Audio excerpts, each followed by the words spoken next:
ధ్యాన మిత్రులందరికీ నమస్కారం. 41 రోజులు 41 మంది గురువుగారి గురించి తెలుసుకుంటూ చేసే ఈ జర్నీలో let's unite for omega omega pyramid నుండి చేస్తున్న ఈ ప్రోగ్రామ్ లో మనం ఈ రోజు 4వ రోజులోకి అడుగుపెట్టాం మై డియర్ ఫ్రెండ్స్. మరి ఈ రోజు 4వ రోజు మనం తెలుసుకోబోయే గురువు గారి పేరు శ్రీ శ్యామాచరణ లాహిరి మహాశయులు. శ్యామాచరణ లాహిరి మహాశయుల గురించి నాకు మొదటిసారిగా తెలిసింది ఒక యోగి ఆత్మకథ పుస్తకం ద్వారానే. చాలా మందికి ఈ లహరి మహాశయులు ప్రత్యక్షంగా ఆయన తెలియని వాళ్ళకి, చాలా మందికి గురు పరంపరలో లేని వాళ్ళకి తెలిసిందంతా కూడా ఒక యుగ ఆత్మకథ పుస్తకం ద్వారానే అని నేను అనుకుంటున్నాను. అయితే శ్యామాచరణ లాహిరి మహాశయులకి ఇంకా మరెన్నో పేర్లు కూడా ఉన్నాయి. ఆయన్నే కాశీ బాబా అని, యోగి రాజు అని, యోగి క్రైస్ట్ అని, అలాగే యోగావతార్ అని. ఈ యోగావతార్ అనే పేరు ఆయనకి స్వయంగా మన యోగానంద పరమహంస గారే ఇచ్చారనమాట. అంటే ఆ యోగ శాస్త్రమే అవతరిస్తే గనక ఒక మనిషి రూపంలో అదే శ్యామాచరణ లాహిరి మహాశైలు అని చెప్పేసి ఆయనకి యోగావతార్ అనే పేరును కూడా ఇవ్వడం జరిగింది. సో ఇలా రకరకాలుగా ఆయన్ని పిలుస్తూ ఉంటారు. శ్యామాచరణ లాహిరి గారు ఆయన ఎంతటి మహానుభావులంటే, మనం ఒక యోగాత్మకత పుస్తకం చదివేటప్పుడు ఆ మన ముకుంద అంటే ఎవరైతే యోగానంద గారు ఉన్నారో చిన్నప్పుడు ముకుందుడుగా వాళ్ళ అమ్మా నాన్న లాహిరి మహాశైల శిష్యులే. అలాగే మన యోగానంద గారి గురువు గారని యుక్తేశ్వర్ గారి గురువు గారు లాహిరి మహాశైలే. అలాగే ఆయనకి సంస్కృతం పాఠం నేర్పించడానికి వచ్చిన ఆయన ఆయన గురువు గారు లాహిరి మహాశైలే. అలాగే రెండు శరీరాలతో ఉండే బాబా, ఇంకా చాలా మంది ఎంతో మంది మహా యోగులు ఈ పుస్తకంలో ప్రస్తావించిన ప్రతి 10 యోగులకి 8 నుంచి 7 మంది యోగులు, ఆ గురువులు వాళ్ళందరూ కూడా శ్యామాచరణ లాహిరి గారి ఆ మహాశైలి గారి శిష్యులే అన్నమాట. అంటే ఆయన ఎంతటి మహానుభావుల్ని తయారు చేశారో ఆయన ఆధ్వర్యంలో అసలు చెప్పనలివి కాదనమాట అండి. అత్యంత గొప్ప సంపద్వంతమైన గురు పరంపర ఈయన దగ్గర నుంచి ఎంతో మంది శిష్యులతో ఎంత అద్భుతమైన వర్క్ జరిగిందో, ఎంత జ్ఞానాన్ని ఆయన వెలికి తీసుకొచ్చారో లెక్కలేదు మై డియర్ ఫ్రెండ్స్.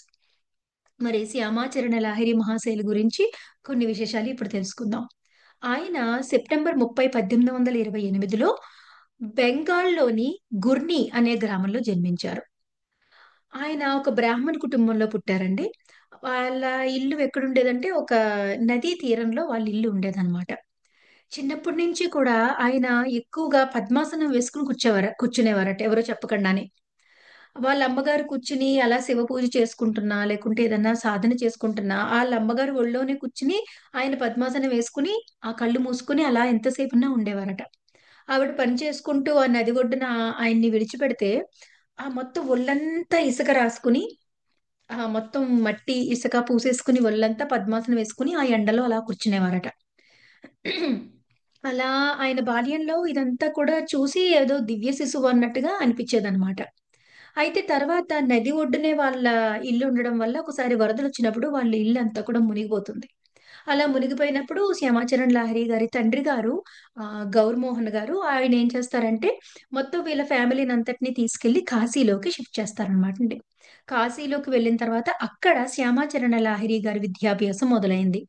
ఆయన చిన్నప్పటి నుంచి ఎన్నో ఎన్నో గ్రంథాలని, వేదాంగాల్ని, ఉపనిషత్తుల్ని ఎంతగానో ఎన్నో రకాల శాస్త్రాలని మొత్తం నేర్చుకున్నారనమాట అండి. అదే కాకుండా ఆయన హిందీ, అలాగే పర్షియా, ఫ్రెంచ్, అరబిక్, సంస్కృతం ఈ భాషలన్నీ కూడా నేర్చుకున్నారనమాట అండి. ఆయన ఎన్నో భాషలు మాట్లాడగలిగేవారట. సో ఇవన్నీ నేర్చుకున్న తర్వాత ఆయన విద్యాభ్యాసం అంతా అయిన తర్వాత అక్కడ అప్పుడు బ్రిటిష్ వాళ్ళు రూల్ చేసేవారు ఇండియాని. అక్కడ వాళ్ళ మిలిటరీ మేనేజ్మెంట్ దాంట్లో ఇంజినీరింగ్ వాళ్ళ డిపార్ట్మెంట్ లో మిలిటరీ ఇంజనీరింగ్ అంటే వాళ్ళు మిలిటరీ వాళ్ళకి కావాల్సిన రోడ్లు వేయడము, ఫుడ్ సప్లై చేయడము, మిలిటరీ ఇంజనీరింగ్ ఉంది. ఆ డివిజన్ లో అకౌంటెంట్ కింద ఆయనకి గవర్నమెంట్ జాబ్ వచ్చింది. ఆ జాబ్ లో జాయిన్ అయ్యి ఆయన తన జీవితాన్ని గడుపుతూ ఉండగా ఆయనకి మ్యారేజ్ కూడా అయింది. శ్రీమతి కాశీమౌని గారు అర్ధాంగిగా వచ్చారనమాట. ఆ లేటర్ పాయింట్ ఆఫ్ టైంలో ఆయనకి 2 అబ్బాయిలు 2 అమ్మాయిలు కూడా పుట్టారు, నలుగురు పిల్లలు. ఇలా ఉండగా వాళ్ళ మిలిటరీ ఇంజనీరింగ్ ఆఫీస్ ఏదైతే ఉందో ఆ ఆఫీస్ వాళ్ళు రాణిఖేత్‌లో కొత్త ఆఫీస్ తెరుస్తున్నాం. మాకక్కడ ఏదో అవసరం పడింది. అక్కడికి చాలా మంచి ఎంప్లాయీస్ కావాలి. అందుకని చెప్పేసి రాణిఖేత్‌కి లాహిరిని రమ్మనండి అని చెప్పేసి పిలిపిచ్చారనమాట. అక్కడ ఈయన ఉండే చోటకి 500 కిలోమీటర్లు అప్పట్లో. అప్పట్లో అంత ప్రయాణం అంటే చాలా కష్టమైన ప్రయాణం. అందుకని లాహిరి మహాశయులు కుటుంబాన్ని ఇక్కడే ఉంచి ఆయన ఒక్కాయనే ముందు నేనెళ్తాను. తర్వాత తీసుకెళ్తానని ఆయన రాణిఖేత్‌కి ప్రయాణం జరిగిందనమాట. మరి ఈ రాణిఖేత్‌కి ఆయనకక్కడ ఆఫీసు తెరిపించి, అక్కడికి ఈయనకి ట్రాన్స్‌ఫర్ ఇప్పించి, రప్పించిన వారు మరెవరో కాదు మహావతార్ బాబాజీ గారు. మహావతార్ బాబాజీ గారు ఆయన్నక్కడికి పిలిపించుకున్నారనమాట. అక్కడ రాణిఖేత్‌లో ఆఫీస్ అయిపోయిన తర్వాత అలా నడుస్తుంటే కొండ మీద నుంచి పిలుపు వినిపించిందట. "పైకి రా లాహిరి రా" అని చెప్పి. అప్పుడు ఆయన ఆ కొండ ఎక్కి పైకెళ్తే, అక్కడ ఆయన మొదటిసారిగా ఒక ప్లేస్‌కి చేరుకున్నారు. అక్కడ ఒక యంగ్ పర్సన్‌ని చూసారనమాటండి. ఆయనకి రాగి కలర్‌లో జుట్టుంది. కొంచెం ఈయన కొంచెం పుష్టిగా ఉంటారు. ఆయన కొంచెం సన్నగా ఉన్నారు తప్ప, మిగిలిన ఫేసు, పోలికలు అవన్నీ కూడా చాలా ఫెమిలియర్‌గా ఉన్నాయన్నమాట. ఎవరీయన అని ఆశ్చర్యపోతే, "లాహిరి రా వచ్చావా నాయనా? నీకోసం ఎంతగానో ఎదురు చూస్తున్నాను. రా, ఇంగో నీ గుహ, నీ ఇల్లు ఇక్కడే ఉంది. నీ సామాన్లు ఇక్కడే ఉన్నాయి" అని చెప్పి ఎంతో ప్రేమగా పిలుస్తారనమాట.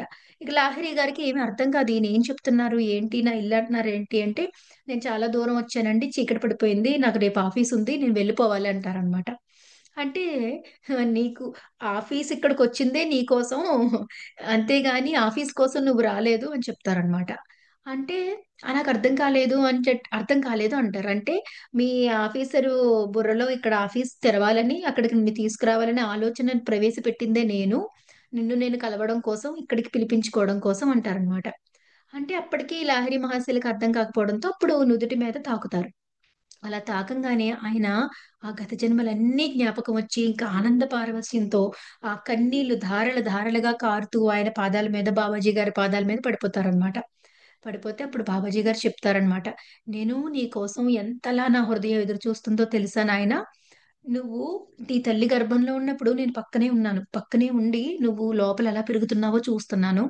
నువ్వు చిన్నప్పుడు ఆ తీరం మీద ఇసుక రాసుకొని పద్మాసనం వేసుకొని కూర్చున్నప్పుడు కూడా నేను నీ పక్కనే ఉన్నాను. నువ్వు మొత్తం పాఠాలన్నీ నేర్చుకుంటున్నప్పుడు నేను నిన్ను చూసుకుంటున్నాను. అంతేకాదు నీ పెళ్ళయిన తర్వాత, నీ ఉద్యోగంలో చేరిన తర్వాత కూడా చూసుకుంటున్నాను. చే నిన్ను నేను కలుసుకునే సరైన సమయం కోసం నేను వారాలు, నెలలు, సంవత్సరాలుగా నేను కౌంట్ చేసుకుంటూ ఎదురు చూస్తున్నాను అని చెప్తారనమాట బాబాజీ గారు. అంటే ఒక గురువు యొక్క ప్రేమ, కేర్ అనేది ఎలా ఉంటదంటే, జన్మకి, జన్మకి మధ్యలో తర్వాత జన్మ తీసుకున్న తర్వాత కూడా మనం అనుకుంటాం అప్పుడు గురువుగారుని కలిసాము. అప్పుడు నుంచి ఆయన కేర్‌లోకెళ్ళామని మనం అనుకుంటాం తప్ప, అంటే గురువుగారిని కలవడానికి ముందు నుంచి కూడా పుట్టడానికి ముందు నుంచి కడుపులో నుంచి కూడా ఆ గురువు ఈ శిష్యుల యొక్క సంబంధము, ఆళ్ళు తీసుకునే ఇన్విజిబుల్ కేర్ అనేది ఎంతుంటది, మనల్ని ఎలా నడిపిస్తారనేది చాలా అద్భుతం మై డియర్ ఫ్రెండ్స్. ఈ స్టోరీలో మనం తెలుసుకుంటే. ఆయన చెప్తారన్నమాట. "సరైన సమయం కోసం నేను ఎంతగానో ఎదురు చూస్తున్నాను నీకోసం. నీకోసం చూడు, నువ్వు తిని మా మా ఆయన మంచినీళ్ళు తాగిన పాత్ర, ఆయన మ్యాటు, ఆయన భోజనం చేసేది మొత్తం అన్నీ జాగ్రత్తగా ఉంచుతారన్నమాట. ఇవన్నీ చూచాను రా" అని చెప్పి లోపలికి తీసుకెళ్తారన్నమాట. తీసుకెళ్ళిన తర్వాత ఏం చేస్తారంటే అక్కడ ఒక స్నానం చేసి అక్కడ బయటే పడుకో అని చెప్పి ఒక ఆయిల్ ఇస్తారు. ఈ ఆయిల్ తాగు అంటారన్నమాట. అక్కడ అంత చలిలో హిమాలయాల్లో స్నానం చేసి ఆ తడి బట్టలతో పడుకోవాలంటే ఇట్ ఈస్ ఇంపాసిబుల్ కదా! ఆయన ఇంకేమి ఆలోచించరు. ఆ ఆయిల్ తాగేసి వెళ్ళిపోతారనమాట. అది తాగడం వల్ల ఎంత చల్లగా లేస్తున్నా సరే ఆయన లోపల నుంచి వేడి పుడతా ఉంటదనమాట లాహిరి మహాశయులకి. అలాగే పడుకుంటారు. అలా పడుకున్నప్పుడు అలా పడుకుంటారు. సగం నిద్ర ఇంకా గత జన్మ జ్ఞాపకాలు బుర్రలో మెదులుతూ ఉంటాయి ఆయనకి. అయన్నీ కనెక్ట్ అవుతా ఉంటాయి. అవన్నీ ఉండి ఆ ఓవర్‌వెల్మింగ్‌లో నిద్ర, మెలకువ స్థితిలో ఆయన అలా ఉన్నప్పుడు కరెక్ట్‌గా ఇంకొక బాబాజీ గారి శిష్యులు ఇంకొకాయనొచ్చి ఆయన్ని లేపుతారనమాటండి. లేపి "నిన్ను గురువుగారు పిలుస్తున్నారు రా" అంటారు. ఆయన అక్కడికి వెళ్ళేసరికి ఆ హిమాలయాల్లో ఒక పెద్ద మహా బంగారు వజ్రాలతో పొదిగిన ఒక మహా పెద్ద రాజభవనాన్ని సృష్టించేస్తారనమాట బాబాజీ గారు. అది చూసి ఈయన ఆశ్చర్యపోతారు. ఇందాక ఇక్కడ ఇవేమీ లేవు కదా! ఇదేదో సూర్యోదయం అయిపోయింది అన్నంత వెలుగుందేంటి ఇక్కడ? ఇంతలా మెరుస్తున్నాయి ఈ రత్నాలన్నీ. అసల ఏంటిది అంటే, "ఈ భవనాన్ని నీకోసమే సృష్టించారు గురువుగారు. రండి. ఇది ఎలా సృష్టించారు? ఈ సృష్టి ఎలా చేస్తారు?" అంతా కూడా వివరిస్తారనమాట. రండి అని చెప్పి ఏదో ఒకానొక గత జన్మల్లో ఆయనకి గొప్ప రాజభవనంలో నివసించాలి. అక్కడ అంత కాస్ట్‌లీ లైఫ్ గడపాలన్న కోరిక ఒకానొక జన్మలో ఉండిపోయిందట. ఈ జన్మలో ఆయన చేయాల్సిన మహోన్నత కార్యక్రమానికి ఆ సబ్ కాన్షియస్ లో అన్కాన్షియస్ గా ఉండిపోయిన ఆ డిజైరు ఏదో ఒక రోజు ఏదో రకంగా పైకొచ్చి అడ్డుపడుతుందట. ఎందుకంటే పత్రిసారి చాలాసార్లు చెప్తా ఉంటారు ఏంటంటే కోరిక అనేది ఆత్మక్షేత్రానికి సంబంధించింది అనమాట అండి. ఆ ఆత్మ తృప్తి చెందకపోతే అది చెందే వరకు మనల్ని ముందుకు వెళ్ళనివ్వదు. అందుకని చెప్పి గురువు గారు ఈ జన్మలో నువ్వు సాధించాల్సిన దానికి ఇంకా ఏ రకమైన ఈ కోరికలు నీకు ఉండకుండా నీకు ఉండిపోయిన ఎప్పుడో ఉండిపోయిన కోరికని నేను ఈ రోజు తీరుస్తాను అని చెప్పి ఒక పెద్ద మహాభవనాన్ని సృష్టిస్తారనమాట. అవి ఎంతలాగంటే వాటిని పట్టుకుంటాడు, బరువుగా ఉంటాయి, ఆ డిజైన్ ఉంటది, ఆ లోహాలు అన్ని కనిపిస్తా ఉంటాయన్నమాట. చాలా అద్భుతంగా ఆ భవనంలో అంతా విహరించిన తర్వాత అక్కడ ఒక మధ్యలో ఒక పెద్ద ఒక బాల్ హాల్ లా ఉంటది. ఆ హాల్లో సింహాసనం మీద ఆ పద్మాసనం వేసుకుని మన బాబాజీ గారు ఉంటారనమాట అండి. వెళ్ళిపోయి ఆయన కాళ్ళు పట్టుకుంటారు. నీ కోరిక తీరిందా అంటే అప్పుడు లాహిరి మహాశైలు దాన్ని తాకినప్పుడు అక్కడ నడిచినప్పుడు ఒక రకమైన సాటిస్ఫాక్షన్ కలుగుతుంది అనమాట ఆయనకి. అంటే ఆ కోరిక ఎక్కడో ఉండిపోయింది తీరిపోతుంది అనమాట. అంతా అయిపోయిన తర్వాత అక్కడ ఆ భవనంలోనే ఒక అగ్నిగుండాన్ని సృష్టించి అందులో పక్కన కూర్చోబెట్టుకుని ఆయనకి క్రియాయోగాన్ని నేర్పిస్తారనమాట. క్రియాయోగం దీక్ష అంతా అయిపోయిన తర్వాత ఆయన్ని కళ్ళు మూసుకోమని తెరిచేసరికి మొత్తం మళ్ళీ భవనం అంతా మాయమైపోయి మళ్ళీ వాళ్ళ రాతి గుహల ముందు ఉంటారు. ఉన్న తర్వాత అక్కడ ఆ గుహలోకి మళ్ళీ వెళ్ళి ఆయన బాబాజీ అలాగా ఆ క్రియాయోగాన్ని సాధన చేస్తూ ఉండగా బాబాజీ గారు వచ్చి ఇలాగా ఒకసారి తల మీద ఇలా నిమురుతారనమాట ఆయన్ని. అలా నిమిరిన తర్వాత ఆయన వెళ్ళిపోతారు యోగంలోకి వెళ్ళిపోయి ఇంకా క్రియాయోగంలో అంచెలంచెలుగా మొత్తం జన్మ జన్మలుగా మరి ఈ జన్మలో కలిసిన మొత్తం ఆ ప్రయాణాన్ని అంతా 8 రోజుల తర్వాత ఆయన కళ్ళు తెరుస్తారనమాట. 8 రోజుల పాటు ఆయన ఆ గాఢ ధ్యానంలోకి యోగ స్థితిలోకి వెళ్ళిపోతారు. 8 రోజుల తర్వాత కళ్ళు తెరిచిన తర్వాత బాబాజీ గారు కాళ్ళ మీద పడి నన్ను ఇక్కడే ఉంటాను గురువు గారు అంటే అప్పుడు బాబాజీ గారు చెప్తారు, నువ్వు ఇప్పుడు ఈ జన్మలో ఉద్యోగంలో చేరి పెళ్ళైన తర్వాత రావడానికి ఒక కారణం ఉంది నాయన. నువ్వు వెళ్ళాలి. సంసారంలో ఉంటూ ఆ సంసారం లేకపోతే మొత్తం ఈ ప్రపంచమే నడవదు. సంసారుల వల్లే ప్రపంచం అనేది నడుస్తుంది, పునరుత్పత్తి అనేది నడుస్తుంది. కానీ ఆ సంసారులకి జ్ఞానం అందట్లేదు. కాబట్టి నువ్వు సంసారంలో ఉంటూ ధ్యానాన్ని ఎలా సాధన చేసుకోవాలో నువ్వు జీవించి నేర్పించు అని చెప్పేసి మొత్తం పంపిస్తారన్నమాట అండి. ఆ తర్వాత కిందకి రాణికేతికి వస్తారు. వచ్చిన వెంటనే ఏం ఏం చెప్తారంటే ఆఫీస్ వాళ్ళు ఇక్కడ ఆఫీస్ అవసరం లేదంట, మూసేశారు, మళ్ళీ నువ్వు కాశీకి వెళ్ళిపో అంటారనమాట. ఎందుకంటే ఆయన వచ్చిన పని అయిపోయింది. ఆఫీస్ తెరిచారు, మూసేశారు. మళ్ళీ ఆయన కాశీకి ప్రయాణం అవుతారు. మరి వెళ్ళిన తర్వాత అక్కడ ఆ మహా అద్భుతమైన ఆయన వర్క్ అనేది మొదలవుతుందండి కాశీలో. దీన్ని ఎంత అందంగా వివరిస్తారంటే మనకి మన యోగానంద గారు ఒక ఏ ప్రచారం అవసరం లేదు. ఆయన ఇక్కడికి వెళ్ళారని, జ్ఞానం పొందారని ఎవరికీ తెలియదు. ఒకానొక అద్భుతమైన పువ్వు యొక్క పరిమళం, ఆ తుమ్మెదలు ఆ పువ్వు ఏ మూలనున్నా, ఏ చీకట్లో ఉన్నా, ఏ కొండ వెనకాల ఉన్నా, ఎక్కడున్నా సరే ఆ పరిమళాన్ని ఎలాగా ఆ తుమ్మెదలు పసిగట్టి వెళ్ళిపోతాయో, ఈయన ఆధ్యాత్మిక సుమగంధం అనేది దేశంలోని నలుమూలల నుంచి ఎంతో మందిని ఆకర్షించేదట. అది ఆయన ఎంత సాధారణంగా బతికినా సంసారంలో ఉన్నా కూడా ఎంతో మంది వచ్చి ఆయన దగ్గర క్రియాయోగ దీక్ష తీసుకోవడం మొదలు పెట్టారనమాట అండి. ఆ బాబాజీ గారు అంటారు ఎంతో మంది ఎదురు చూస్తున్నారు, ఎన్ని సంవత్సరాలుగా ఎదురు చూస్తున్నారు, నువ్వు వెళ్ళు నాయనా అని చెప్పి పంపిస్తారనమాట అండి. ఎంత ఇష్టమో ఆ శిష్యుడు అంటే, లాహిరి మహాశైల్ అంటే ఎంత ప్రేమో, అలాంటి శిష్యుని దగ్గర పెట్టుకోకుండా అందరి కోసం మళ్ళీ పాపం తిరిగి పంపించేస్తారు ఆయన. పంపించిన తర్వాత ఆయన మొదలు పెడతారనమాట అండి. ఆయన ఎంత అద్భుతమైన వర్క్ చేశారంటే అండి, ఆయన కుటుంబాన్ని చూసుకుంటూ, ఇద్దరు పిల్లల్ని చూసుకుంటూ, వాళ్ళ తండ్రి చనిపోయిన తర్వాత మళ్ళీ మొత్తం బిగ్ ఫ్యామిలీనంతా కూడా ఆయనే టేక్ కేర్ చేస్తూ, మళ్ళీ ఆఫ్టర్ జాబ్ అయిపోయిన తర్వాత మళ్ళీ కొన్ని స్కూల్స్‌ని మళ్ళీ రెనోవేట్ చేయడానికి వాళ్ళకి హెల్ప్ చేస్తూ, గీతా సమావేశాలు జరిగేవి. గీతా సమావేశాల్లో కూర్చుని వాళ్ళందరితో మాట్లాడుతూ, ఇవన్నీ చేస్తూ మళ్ళీ ఆధ్యాత్మిక మనం ఇన్ని పనులుంటాయి సంసారంలో. ఆధ్యాత్మిక సాధనకి సమయం ఎలా ఉంటదనే వాళ్ళకి సమాధానం చెప్పేలాగా అద్ అత్యద్భుతమైన, ఉత్కృష్టమైన సాధన కూడా చేసేవారనమాట ఆయన. అందులోనూ ఆ రోజుల్లో కుల వ్యవస్థ అనేది చాలా స్ట్రాంగ్‌గా ఉండేదనమాటండి. మతము, కుల వ్యవస్థ అనేది. మొత్తం అన్ని ఆయన బ్రాహ్మణ కుటుంబంలో పుట్టిన అన్ని మతాల వారికి, అన్ని కులాల వారికి కూడా ఆయన క్రియాయోగ దీక్ష ఇచ్చేవారనమాట. అందరినీ సమానంగా ఆదరించి, ఆయన అబ్దుల్ గఫర్ ఖాన్ అని ముస్లిముల్లో మహా అద్భుతమైన శిష్యుడయ్యారు ఒకాయన. ఆయన ఎంతో మంది ఉన్నారు. ఆయన మరి గొప్ప యోగ స్థితికి చేరుకున్నారనమాట అండి ముస్లిమ్స్‌లో. అలాగే కొంతమంది ఆయన దగ్గరికి రాలేకపోయారనుకోండి, రాలేకపోయిన వాళ్ళకి ఏం చేసేవారంటే ఆయనే వెళ్ళి ఫిజికల్ గా ఎక్కడికి వెళ్ళేవారు కాదట. ఒక్కోసారి ఏమైందంటే భూపేంద్రనాథ్ సన్యాల్ అని ఒక ఆయన ఉన్నారు. ఆయన ఎప్పటి నుంచో గురువు గారి దగ్గరికి రావాలి, ఆయన దగ్గర క్రియాయోగం నేర్చుకోవాలి అని ఆయనకి తపన ఉండేదన్నమాట. ఆ నోట ఈ నోట విన్నారు కానీ వెళ్ళలేకపోయేవారు. అప్పుడు ఒక రోజు గురువు గారు, నేను రాలేకపోతున్నాను, నాకేంటి ఎలాగ ఈ అడ్డంకులేంటి, ఈ పనులేంటి అని చాలా బాధపడి పడుకున్నారట.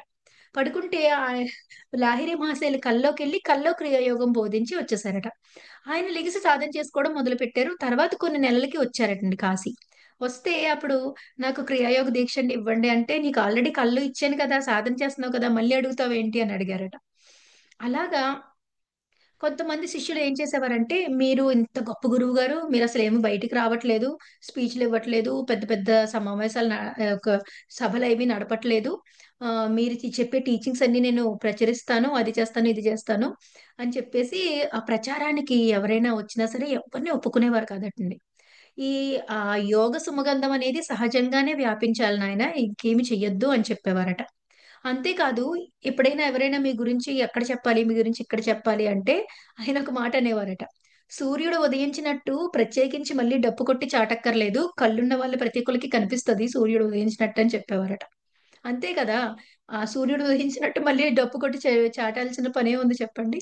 సో అలాగా ఆయన పత్రి సార్ నాకు గుర్తొచ్చారు. ఇది ఈయన గురించి చదువుతుంటే పత్రి సార్ ఎలాగైతే నమస్కారం పెడితే తిరిగి నమస్కారం పెడతారు. ఏ శిష్యులు వచ్చినా, ఏ వయసు వాళ్ళు వచ్చినా వచ్చి నమస్కారం పెడితే లాహిరి మహాశయులు కూడా తిరిగి నమస్కారం పెట్టేవారట. ఆయన కాళ్ళను ముట్టుకొనిచ్చేవారు కాదట. మీరు నాలాగే, మీరు అందరినీ ఎంతో గౌరవంగా, ఎంతో ఆప్యాయంగా చూసేవారట. మీరు ఎవరైనా కాళ్ళకి దండం పెడితే తిరిగి ఈయన కూడా వాళ్ళ కాళ్ళని పట్టుకునేవారంట. ఎంత చాలా హంబుల్ గా, చాలా అద్భుతమైన గురువు గారు అనమాట అండి. ఎంత మందిని మహానుభావులు తయారు చేశారో. ఆ క్రియాయోగాన్ని కూడానండి సరళతరం చేసి 4 స్టేజెస్ కింద, ఒక స్టేజ్ తర్వాత ఆ స్టేజ్ లో వాళ్ళు ఒక స్టేజ్ కి వచ్చిన తర్వాత సెకండ్ స్టేజ్, థర్డ్ స్టేజ్ బోధించేలాగా. సో అలా ఎవరైనా సరే సులువుగా దాన్ని యాప్ట్ చేసుకుని సాధన చేయగలిగేలాగా ఆయనే విభజించి మొత్తం 4 స్టేజెస్ ని చెయ్యడము ఇవన్నీ చేశారనమాట. ఎంతో మంది ఒక శిష్యులు ఉంటారనమాట. ఆయన పేరు బృంద భగత్ అని చెప్పేసి, బృంద భగత్ అని ఒక పోస్ట్ మ్యాన్. సాధారణ పోస్ట్ మ్యాన్ అనమాట ఆయన. అసలు చదువుకోలేదు ఆయన. ఆయన క్రియాయోగంలో నేర్చుకుని ఈయన శిష్యుడయ్యి ఎంత అద్భుతమైన గొప్ప గొప్ప పండితులందరికీ ఆయన, వాళ్ళకి ఏమైనా సమస్య ఎదురైనప్పుడు, వాళ్ళకి ఏమైనా అర్థం అవ్వకపోయినప్పుడు ఆ పండితులందరూ వెళ్ళే ప్లేస్ ఏంటంటే ఈ భృంగ భగవాన్ గారు అనమాట అండి. ఆయన ఏమి చదువుకొని ఒక వ్యక్తి అలా ఎంతమంది మహా అద్భుతమైన శిష్య పరంపర ఉందంటే ఈయనకి. యుక్తేశ్వరి గిరి గారు ఒకానొక శిష్యులు, ఎంతో మంది అనమాట అండి. ఆ స్వామి భాస్కరానంద సరస్వతి గారు, బాల బ్రహ్మానంద గారు, మహారాజ్ యతీంద్ర మోహన్ ఠాగూర్ గారు, ఎంతో ఎంతో మంది ఆయనకి శిష్యులు ఉన్నారనమాట అండి. ఆ శిష్యులు మళ్ళీ చిలువల పలువుగా ఎంతగానో అలా వ్యాప్తి చెందుతూనే ఉన్నారనమాట. ఆయన ఆయన అమృతాన్ని అందరికీ అలా పంచుతూనే ఉన్నారు. ఇప్పుడు కూడా చాలా సింపుల్ గా ఆయన 35 సంవత్సరాల పాటు ఉద్యోగం చేసి తర్వాత వాలంటరీ రిటైర్మెంట్ తీసుకుని, వాలంటరీ రిటైర్మెంట్ తీసుకున్నప్పటి నుంచి రాత్రి పగలు కూడా, అంతకు ముందంతా కూడా రాత్రిలే ఆయన శిష్యుల్ని పిలిచి రాత్రంతా క్రియాయోగ దీక్ష చేసేవారనమాట. ఎప్పుడైతే వాలంటరీ రిటైర్మెంట్ తీసుకున్నారో అప్పటి నుంచి రాత్రి పగలు కూడా మొత్తం ఆయన క్రియాయోగ దీక్ష ఇవ్వడము అలా మొదలు పెట్టారు. ఆయన చేసిన వర్క్ మామూలు వర్క్ కాదనమాట. అంతకు ముందు వరకు కూడా ఈ కుల వ్యవస్థ వాళ్ళకే చేయాలి, వీళ్ళు చేయకూడదు అనే పట్టింపులు, అడ్డంకులు, సంసారులకి ధ్యానం కాదు అనే ఒక గొప్ప మిత్ని తీసేసి ఎంతో మంది మహా మహా మహా మహా మహా గురువుల్ని ఆయన లాహిరి మహాశైలు వారు తయారు చేశారు. ఆయన శిష్య పరంపర వల్ల ఈ రోజున ఆ ఒక రకంగా భారతదేశ యోగా సిద్ధాంతాన్ని ఆ యోగ అవతారంగా వచ్చి ఆయన కాపాడిన మహానుభావులే శ్రీ లాహిరి మహాశైలు శ్యామాచరణ లాహిరి గారు. మరి రేపటి రోజు మరొక గురువు గారితో మరింత జ్ఞానాన్ని తెలుసుకుందాం. Thank you.